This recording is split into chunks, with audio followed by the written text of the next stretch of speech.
Welcome to The Explainer. Today, we're diving into this incredible idea from the work of Brian Cox. Basically, how can the exact same set of rules create something as tiny and perfect as a snowflake, and also something as huge and massive as a star?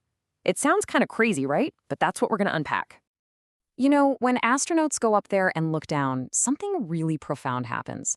They see our planet without borders, just one single interconnected system.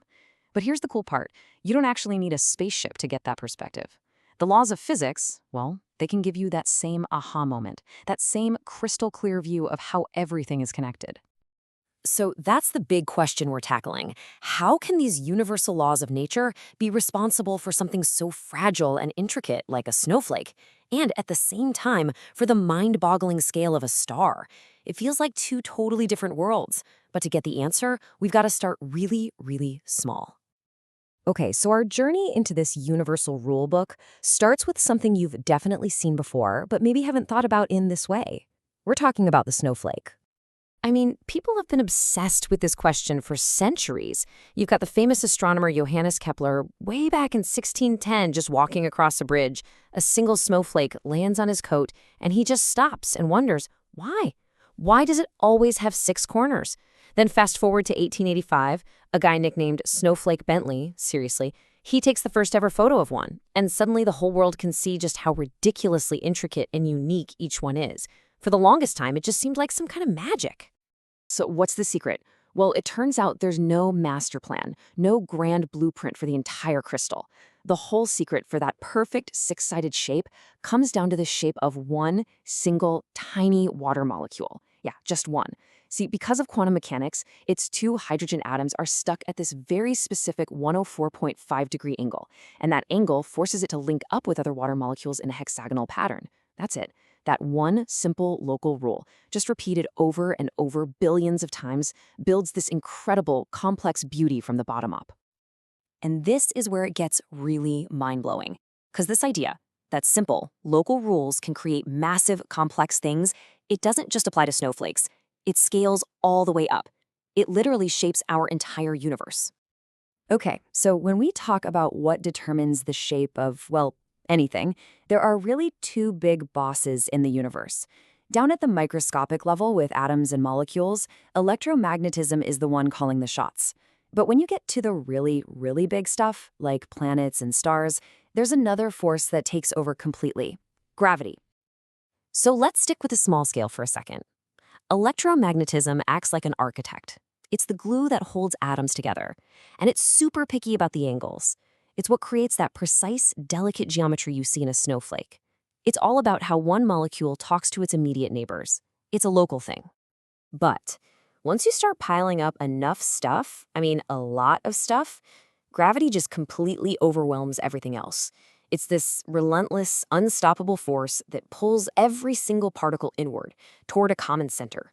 It doesn't care about fancy angles, it just pulls and pulls, smoothing out all the lumps and bumps until you're left with the most simple, most efficient shape there is, a sphere. And that, right there, is why planets are round. So what you have is this constant cosmic tug of war between these 2 forces, and you can see it perfectly in mountains. A mountain's height is basically a standoff. You've got the electromagnetic strength of the rock itself pushing up, and you've got the planet's gravity trying to crush it back down. On Earth, our gravity is pretty strong, so it puts a cap on things. Mount Everest can only get to about 9 kilometers high. But then you look at Mars. It's got way less gravity, only about 40% of ours. And because of that, Olympus Mons can just keep growing, reaching this absolutely insane height of over 24 kilometers. All right, so simple rules make simple shapes. Electromagnetism makes angles, gravity makes spheres. Got it. But what about life? Look at us. We are anything but simple. How on earth do these basic laws of physics explain something so incredibly complex and, well, alive? And this is where it seems like the whole idea should just fall apart. Because there's this really, really important rule in physics, the second law of thermodynamics.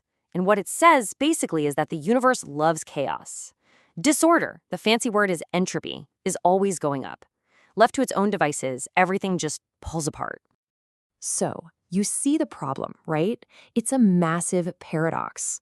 If the fundamental tendency of the universe is towards messiness and decay, how in the world can you get something as beautifully and intricately organized as a living cell?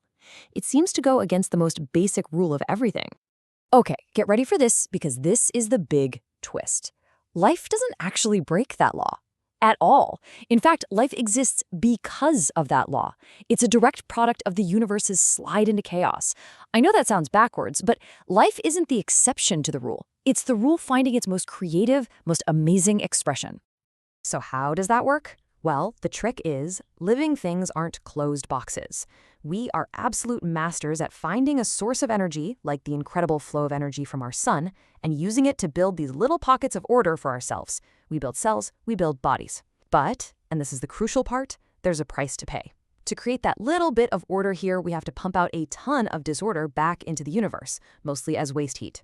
So think of life as this incredibly clever engine that creates local tidiness by making the rest of the universe even messier. So when you put all this together, understanding the shape of a water molecule, the pull of gravity, the flow of energy that makes life possible, it all brings us back to where we began. It gives us a completely new perspective on our world and on ourselves. You know, when you hear astronauts talk about seeing Earth from space, they always talk about how it changes them. They see this beautiful, fragile blue marble hanging in the dark. No borders, just one single living system. And they're seeing the results of everything we've just talked about. The forces that make it a sphere, that swirl its oceans, that create its atmosphere. And that's really what science does for us, isn't it? It's like gaining altitude, but with your mind.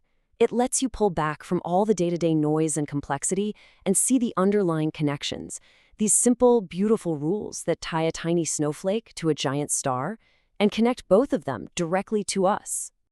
And thinking about all that leaves us with one last big question for you to ponder.